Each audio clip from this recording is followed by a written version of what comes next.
It's taken a long time, but finally the manufacturers are getting the message that there is an interest in World War One. In the last year we've seen a whole raft of new releases. This is probably one of the most eagerly anticipated. The new Tamiya British Tank Mark IV Male.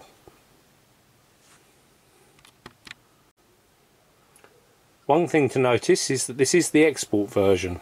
Slightly different from the ones you'll actually get in Japan in that it includes 5 bonus figures, which can be seen by this little indication on the top of the label.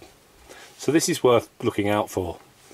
The other odd thing about this one is, this goes back to the 70s, it's motorised. Now how this works we'll look at in a minute. How well it works, well, that's a different matter. On opening the box you'll find it packed full of tan plastic. This indicates this is a full production shot, so this isn't a test shot, this is actually what you'll be getting in the shops in a few weeks, months time. This little pack contains the motors, battery box, everything basically you need to motorise this kit. One concern I have is the gearing. I have seen a test run of one of these on a video from Japan when the kit was launched, and it did seem to be moving a little bit quick for a tank that was only capable of 4 miles an hour. I'm actually going to build mine with a running motor, so you might well have to read Scale Military Modeler International to find out how that worked, and I will of course post a video at some point. Here we have the inner hull and the ditching beam from the roof. I never really appreciated how big World War I tanks were. I have seen them a few times, but they are massive. You know, these are easily as big as a current main battle tank, and bear in mind they're only being powered by a very punny motor. It's not surprising they can only reach about 4 miles an hour. Here we have the majority of the hull detail parts. These look really nice. The rivet detail looks spot on. Compared to my reference photographs, there's really not a lot that you can want to add to this. One nice feature, which I'm just going to show quickly, is that the doors are all positioned open, so you can actually show it open, though there's very little of the way of interior. Now I've turned the sprue over so we can have a look at, this is the inside of the door on the rear. It's got a nice latching mechanism. As I say, there is nothing inside to show off, but if you showed the door slightly ajar, you'd be okay. Really could do with an interior for this kit. It's one that I really hope the aftermarkets take on board. Here we have the sides of the hull. Again, this detail is absolutely spot on. It matches my references perfectly. It's just going to be a stunning kit to weather with all this nicely raised detail. We'll just quickly zoom in and have a look at some of those details.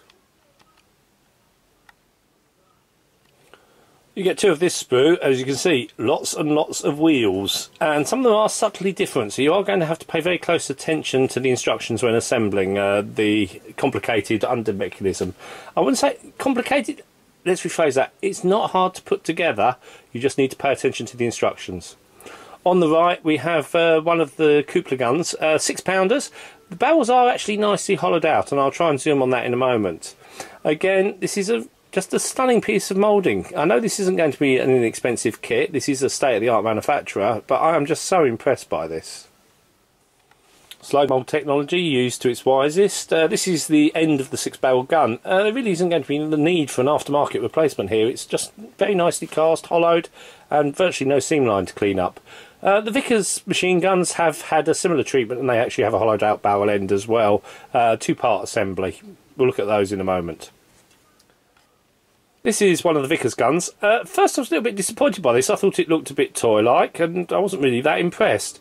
That wasn't until I realised that this is actually a 2-section barrel. This is the inner section, and the next section has hollow ends because it's been 2-part moulded, so it looks quite effective. I'm just going to see if I can find that on the sprue now. So it is down at the bottom left-hand corner of the image. You'll see the second part of the barrel, which is the hollowed Vickers gun barrel. Yeah, looked quite effective after painting, I think.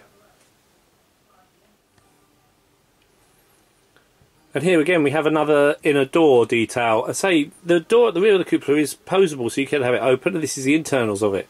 At first you might think that's a nasty sink mark sitting right in the middle of it, but actually it's not. It's a buttonhole, like one of those little eye holes that you can look through. Slides off to one side. If we flip the piece over, you can see the other side of it. Hopefully if this will focus onto it. Let's try it. There we go. So that's not actually a sink mark, which at first I thought it was. I thought, oh, that's going to be a bit of a slide to fill. Now, I'd already heard on the grapevine the tracks for this kit were going to be something special. Yes, they're Lincoln length. Oh, I know that will send most people groaning straight away. But these are amazing little tracks. 82 pieces of size, so quite a lot to assemble. But I will just show you what I did in a few seconds. Here we go, fully articulated, fully working, literally just clips together. Absolutely perfect. The most impressive single track I've ever seen, I think, and they look realistic as well. Only thing that's missing is grousers. That's the only thing really the aftermarkets are going to be able to supply for these. You actually get two instruction books. This is the first one. Let's go quickly. This is the more boring side. This is just the Japanese and English historical text with a nice little drawing of the tank. Not much to say on this side. Paint guide. Realistically, not much on this. Looks quite a boring set of instructions. Wait till you turn it over. Well, if you want reference photographs, here you go. They actually include some nice shots of the tank that's at Bovingdon, which is really, really useful if you haven't got much reference on it. This is a full colour sheet on this side, so here we have the three marking options. Now, World War I tanks aren't exactly going to be the most colourful, so they're giving you a mix of two colours, XF52 and XF55, mixed 1-to-1 to make the browny colour that is now used on British tanks, or reckon to be used on British tanks. There is some debate onto that. This one's the most well known because this is the one the test shots were shown in, with the name Hyacinth written quite prominently. The one before did have Black Arrow written on the rear section. The most colourful is this example with the red and white bands at the front, but hasn't got any other markings other than some yellow numbers towards the rear. The second instruction sheet guides you through the construction. I will say this is marginally complicated because of all the motorisation sections. There's a lot on this about the motorisation and how to fit it. As you can see, it really doesn't look that much a difficult kit. If this wasn't motorised, I'd say I'd probably be able to cut the instruction manual down slightly. There we go, there's all those tracks. Now this is the wheels. These are the wheels that I was talking about. There are some minor differences on the wheels, and it is important that you know which ones go where.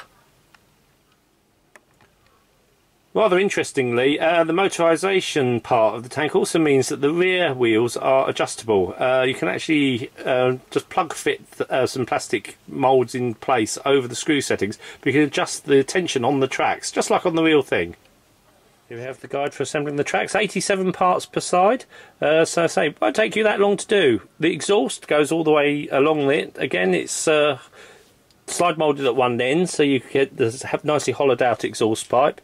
You do get some detail. There is a length of rope type material supplied for towing rope, and also a chain which fits on the large beam that goes on the top of the model. The cupola on the side of the model is removable because that's where you'll be putting your batteries if you are going for a motorised option. Quite amusingly, I love the health and safety part here. You have a little sticker which you can fit onto the top of the model, which tells you that it's got moving parts inside it. Ooh, I can see my finger being ripped off by a little plastic gear. So here we have the unditching beam on the roof. This is supplied with the length of chain, which you can realistically drape. It does look quite effective, I think, on the test shot that I saw. I'm going to have to play with that. Here we have the decal sheet, three marking options, Hyacinth, Black Arrow and the unnamed example 2365 with the red and white nose markings.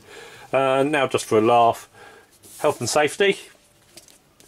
Here we have the warning stickers that you can apply all over your model.